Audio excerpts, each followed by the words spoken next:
Most people think the night is quiet, still, peaceful. But the truth is, the night isn't empty. It listens, it watches, and sometimes, it moves. Tonight, I'm going to share 3 true dead dove night stories sent in by viewers from around the world, stories from people who swear that what they saw, what they heard, and what they survived still follows them when the lights go out. These aren't campfire tales. These aren't made-up ghost stories. These are real experiences from real people who were just living their normal lives, working late, walking home, or trying to sleep, when something found them, something silent, something patient, something that waited until the world was asleep before revealing itself. So turn off your lights, lock your door, and listen closely, because these 3 disturbing encounters all happened in the dead of night. And the scariest part, they could have happened to anyone, even you. Let's begin. My name is Aaron Cand. For almost 9 years, I worked the overnight shift at a small rural gas station, just off a lonely stretch of Highway C. We didn't get many customers between midnight and 6 a.m. Most nights, it was just me, the humming fluorescent lights, and the constant wind that swept across the empty parking lot. I'd always liked the night shift. It was quiet, predictable, safe. Or at least, I thought it was. Hit that subscribe button so it happened around 2:14 a.m. I remember the exact minute, because I had just looked at the clock while logging the cigarette inventory. At first I imagined it a soft tap, tap, tap, coming from the front window, the kind of sound you hear when a bug flies into the glass. But then it came again, slower, deliberate tap, 2 seconds, tap, 2 seconds, tap. Someone was knocking. I stepped out from behind the counter and looked toward the glass doors. No one was there. The parking lot was empty. The pumps were empty. The highway stretching beyond was empty. But the knocking had been so clear. I walked to the window, pressed my hand against the cold glass, and looked into the darkness. Nothing. I shrugged it off and returned to stalking. But then tap, tap, tap, this time. From the side window near the ice freezer, I froze. Someone was moving around the building.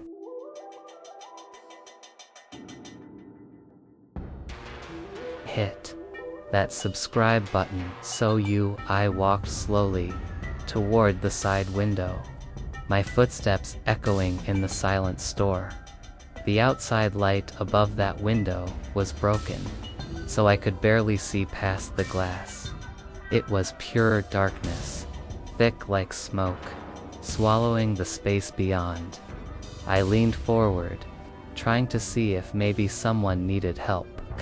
If maybe a car had broken down. Then a face appeared, not pressed against the glass, not fully visible, just a pale shape, a blur of features, and 2 completely lifeless eyes staring right through me.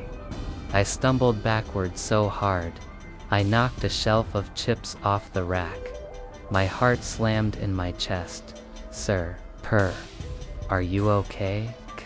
I shouted. The figure didn't move, didn't blink, didn't speak, just stared. I reached for the phone to call police, but when I looked back, he was gone. Not walking away, not running. Just gone. 20 minutes passed. I kept checking the windows, the parking lot, the pumps. Nothing. Eventually, I convinced myself it was a drunk, or someone messing around, or honestly maybe even my mind playing tricks on me after so many quiet shifts. I sat back behind the counter, stool creaked. And then bang bang bang bang bang.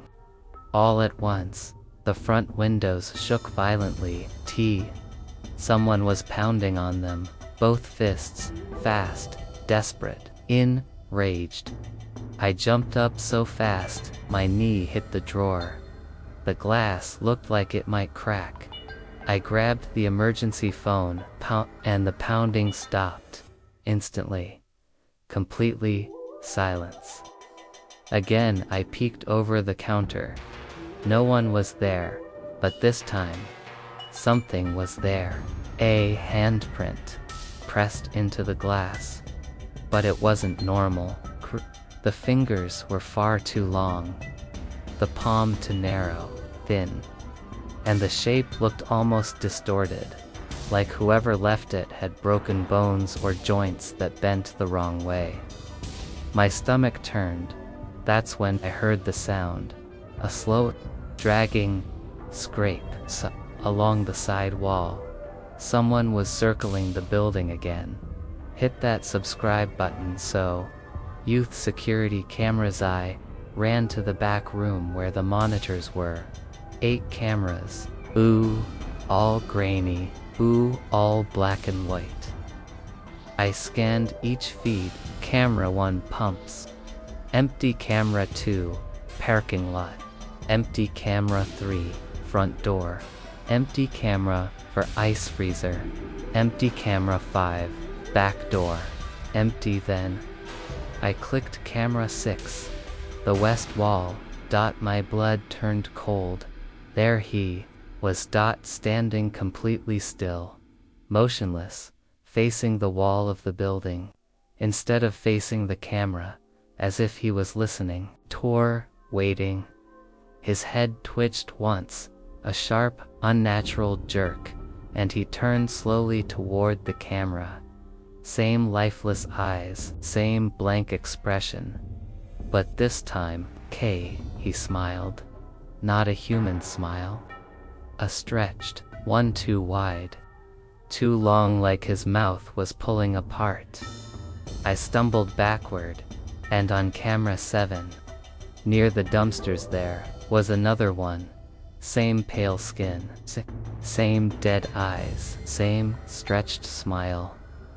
2 of them, watching the store, watching me. I tried calling the police. The phone wouldn't connect. Just static. The store's radio cut out. The lights flickered. 10.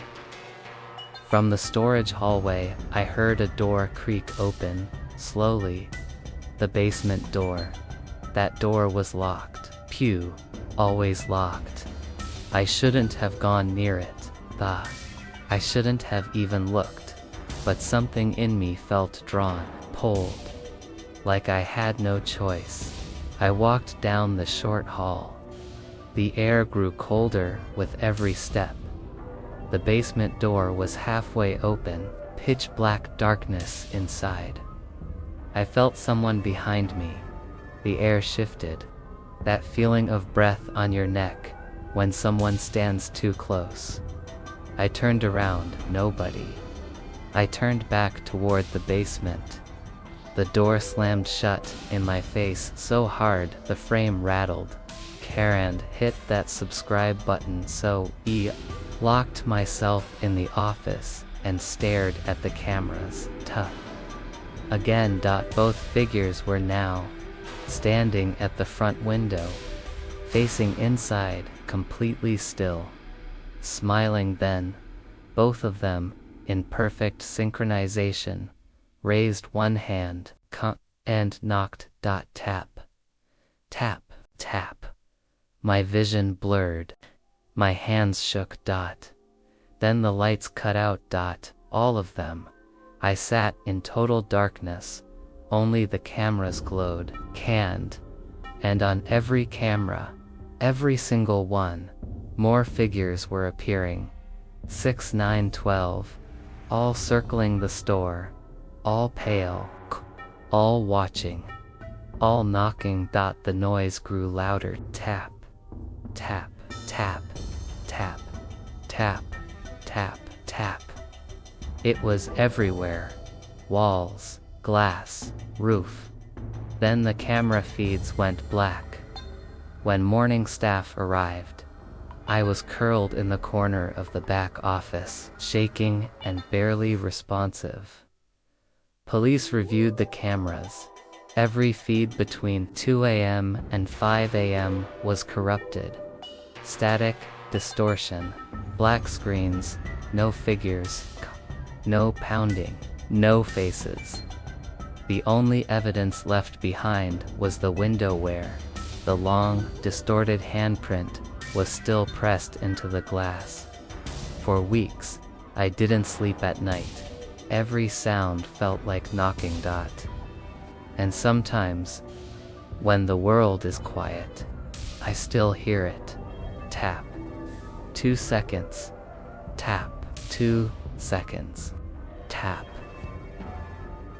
My name is Dana, and for the past 6 years, I've been a night shift nurse at a mid-sized hospital. Most people imagine hospitals are loud, chaotic, and full of movement. Not at night. Night shifts are different. The halls go quiet. Machines hum softly. See, most lights stay dimmed, and the world feels suspended in a strange kind of stillness. A stillness that amplifies every sound and every shadow. And sometimes, you hear things that don't make sense. Things that no one else hears. Things you wish you hadn't. Hit that subscribe button. So, Youth New Patient. It started on a Tuesday night. I was covering 2 wings of the 4th floor, mostly post-surgery patients and recovery cases. That night, the charge nurse handed me an extra chart. Room 409, she said, tapping the folder. New patient. Came in late. No family listed. I frowned. 409 was always empty. We rarely used it because of a vent issue that made the room colder than the rest of the floor. What's the case, Stroop? I asked. Unresponsive male, she replied, found outside an abandoned building. EMTs said he was conscious for a moment, but then nothing. I opened the chart. No name. No age estimate. No ID. Just one note from the EMT's patient repeated, "Don't let it follow me," then lost consciousness. My stomach tightened. I wish I'd taken that note more seriously. I went to check on him around 1:30 a.m. Room 409 was ice cold as usual. Colder than usual. Actually cold enough that I saw my breath when I walked in. The patient lay still on the bed, hooked up to a monitor. His face was pale, almost gray, with deep bruising under his eyes like he hadn't slept in days. His hair was matted with dirt. I checked vitals. Pulse steady. Blood pressure low, but stable. Heartbeat slow. Everything seemed normal medically speaking, but as I turned to leave, I heard it. A whisper so soft, I thought it was the air vent at first. But no, it came from the bed. Don't let it in. I froze. The patient's eyes were still closed. Quiet. He hadn't moved. But the voice raspy, weak, definitely came from him. I stepped closer. "Sir, can you hear me?" No response. Just silence. I stood there a moment longer, before finally shaking off the unease, and returning to my rounds. But something felt wrong. I didn't know why. But something in that room felt watched. Hit that subscribe button. So youth woman in the hallway around 3 a.m. Pop. I was entering a patient's medication log when I noticed movement in my peripheral vision. A woman was standing at the far end of the hallway. Not a patient. C. Not a visitor. Ton. Not a nurse. She wore a long, faded hospital gown, and had hair so dark and tangled it looked wet. Her head hung forward, as if too heavy to lift. I stepped out from the station. Ma'am, toe. Are you lost? She didn't move, didn't even flinch. I walked halfway toward her, keeping my voice calm. This floor is restricted after hours. I can help you get back to your room. Nothing. She stood unnaturally still, too still. Then she turned. Not normally. Not smoothly. Her head twisted first slow and cracking before her body followed a second later. Like her bones weren't aligned with her movement. Her face was hidden by her hair. She pointed down the hallway, toward room 409. Then she vanished behind a wall corner. I didn't hear footsteps. I didn't hear doors. She just disappeared. My whole body went cold. Something was happening on this floor, and it was tied to Kate, the monitor alarm about. 30 minutes later, room 409's heart monitor alarm went off.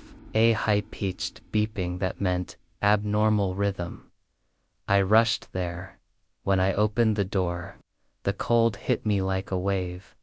The patient was awake, sitting up, eyes open, but he wasn't looking at me.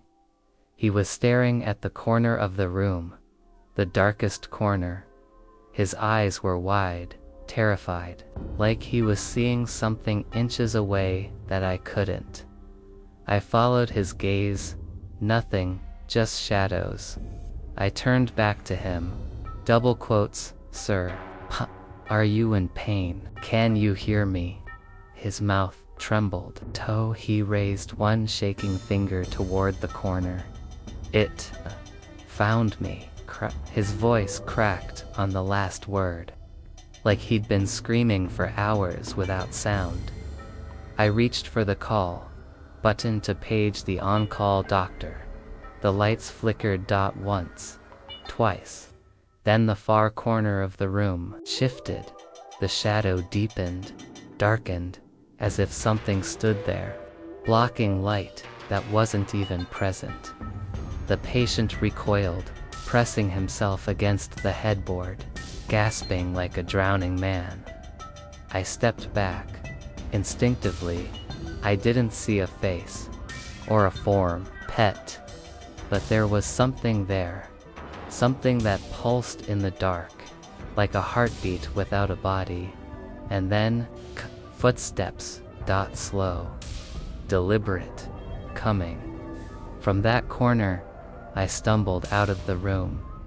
The lights stabilized. The footsteps stopped, hit, but that subscribe button, so youth security footage. I reported the incident to security and asked them to check the hallway camera outside 409. Probably a reflection, the guard said. But when he rewound the footage, his confidence evaporated.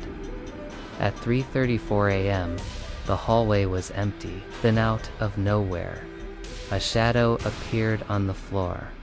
Not a figure, not a person, just a shadow, a shape, completely disconnected from any physical body. It moved across the hall floor, sliding, stretching, twisting, like something crawling under the light. Then it slipped under the door of room 409. The guard paused the footage. Probably glitching, he muttered, but his voice was shaking. A glitch doesn't crawl. Glitch doesn't cast footsteps. Glitch Doesn't look like it knows where it's going. The woman returns at 10 a.m. KI was doing vitals on another patient when I felt a cold rush of air behind me. I turned. The woman in the hospital gown stood 5 feet away. Her head hung forward, hair covering her face again. But this time, her feet weren't touching the floor. She hovered slightly above it, toes dangling, swinging gently like a wind chime without wind. I stepped back, bumping into the supply cart. The woman lifted her arm and pointed past me. I turned. Room 409's door was wide open, though I had closed it minutes earlier. I looked back at the woman, but she was gone. Only a faint smell of damp earth lingered. I felt a cold hand of fear close around my throat, tightening, and I walked slowly toward 409. Hit that subscribe button so youth door. The room was darker than the rest of the hallway. Even with the door open, the light felt swallowed. The patient was still sitting up, panting, eyes fixed on something behind the curtain. "Don't," he croaked. "Don't go behind the curtain." But the curtain moved. Not from a sea, not from me, like someone brushed a hand along the inside. Then tap. A soft, deliberate knock on the wall behind the curtain. My heart nearly stopped. "Who's back there?" I whispered. Another tap. Then a whisper, low, deep, almost vibrating. "B. I've found you." The patient screamed, terrified sound. I grabbed him, pulled him out of the bed, and backed us both into the hallway. As soon as we crossed the doorway, the monitor flatlined. All lights on the floor shut off, except one. Room 409. The room glowed with a faint, sickly yellow light, and something moved inside. A shape. Tall, twisted, wrong. The curtain slowly slid open, and I saw the outline of something stepping closer. I hit the hallway emergency alarm. Lights came back. The room went dark, and the shape was gone. Hit that subscribe button so you never miss another true horror story. Her head hung forward, hair covering her face again. But this time, her feet weren't touching the floor. She hovered slightly above it, toes dangling, swinging gently like a wind chime without wind. I stepped back, bumping into the supply cart. The woman lifted her arm and pointed past me. I turned. Room 409's door was wide open, though I had closed it minutes earlier. I looked back at the woman, but she was gone. Only a faint smell of damp earth lingered. I felt a cold hand of fear close around my throat, tightening. And I walked slowly toward 409. Hit that subscribe button so youth door. The room was darker than the rest of the hallway. Even with the door open, the light felt swallowed. The patient was still sitting up, panting, eyes fixed on something behind the curtain. "Don't," he croaked. "Don't go behind the curtain." But the curtain moved, not from a sea, not from me, like someone brushed a hand along the inside. Then tap, a soft, deliberate knock on the wall behind the curtain. My heart nearly stopped.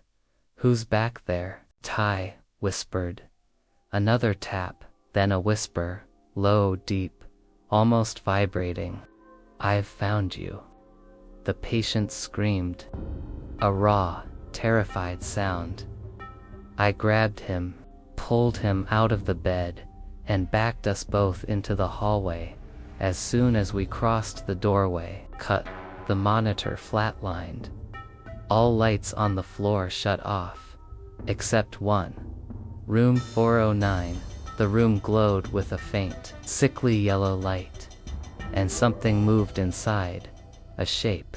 Tall. Twisted. Wrong. The curtain slowly slid open, coat, and I saw the outline of something stepping closer. I hit the hallway emergency alarm. The lights came back. The room went dark. And the shape was gone. Hit that subscribe button so you never miss another true horror story.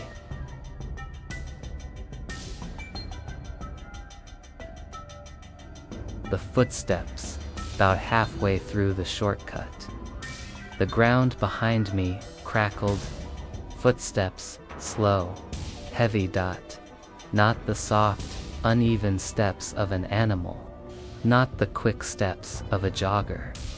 These were deliberate, measured, human.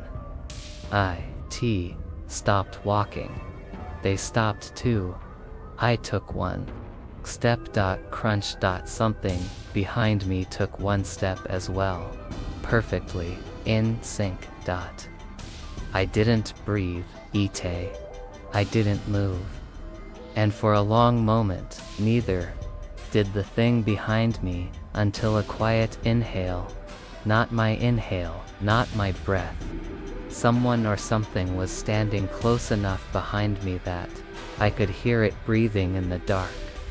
I ran, the voice in the trees. I sprinted down the path, branches whipping my arms, breath tearing from my lungs. But the voice didn't fade. It followed me, echoing between the trees, shifting direction, like it was moving faster than I could. James, Kit. It sounded amused now. I didn't look back. Caught. I didn't dare. The exit to the shortcut came into view, a patch of open darkness between the trees. I pushed harder, but just before I reached it, a shape appeared on the edge of the path. Tall, still unmoving, a silhouette. It wasn't blocking the way, but it was standing just close enough that I would have to run past it. I slowed down without meaning to. The figure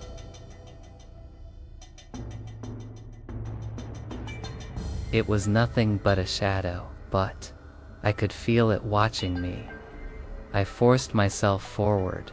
As I passed it just inches away, a voice whispered directly into my ear. Found you. I stumbled into the open street, fell onto the asphalt, scraped my hands, scrambled to my feet, sprinted all the way home without stopping once. When I got inside, I locked every door. I didn't sleep. Hit that subscribe button so you never miss another true horror story. The night after the next night, around the same time, I was in my room when I heard tapping at my window. Tap, tap, tap, slow. Rhythmic, deliberate. My room was on the second floor. There shouldn't have been anything outside that window. I froze, listening. After a few seconds, I gained the courage to open a small gap in the curtain. Nothing, just the backyard, empty, still black. I shut the curtain again and stepped back, and the voice whispered through the glass, James, soft, playful, mocking. I ran downstairs and slept on the couch, or tried to. Every time I closed my eyes, I felt watched. The walking shadow for the next week, nothing happened. I convinced myself it was stress. Maybe even a dream. Until the 7th night. I was walking home, again taking the long way this time when I saw a movement under a streetlight. A figure, not walking normally. Not gliding. More like jerking forward in unnatural, broken motions, like someone trying to remember how to walk. I ducked behind a parked car and peeked. The figure twitched one limb forward at a time, as if its joints had been put together wrong. And even though I was far away, it stopped, turned its head, and looked directly at me, as if it had been searching for me all week. Then it lifted its arm stiff, wrong, and pointed straight at me. I broke into a sprint, and behind me, far off, but unmistakable, I heard it laugh, a low, rattling chuckle that made my bones ache. Hit that subscribe button so you never miss another true horror story. The final encounter. The last time I saw it was the night everything changed. I was home alone. My parents were out of town. I locked every door, every window, closed every curtain. At 2:41 a.m. the power went out. No storm, no wind, no reason. I grabbed my flashlight. The house was silent, too silent. Then from the back door came a single, soft knock. Knock, then another knock, then a whisper right through the wood. "Let me in, James." My knees almost buckled. I stepped backward, toward the stairs. The knocking grew louder. Knock, knock, knock. Then it moved around the house to the side door, then the garage door, then the living room window. Knocking, testing, every entrance.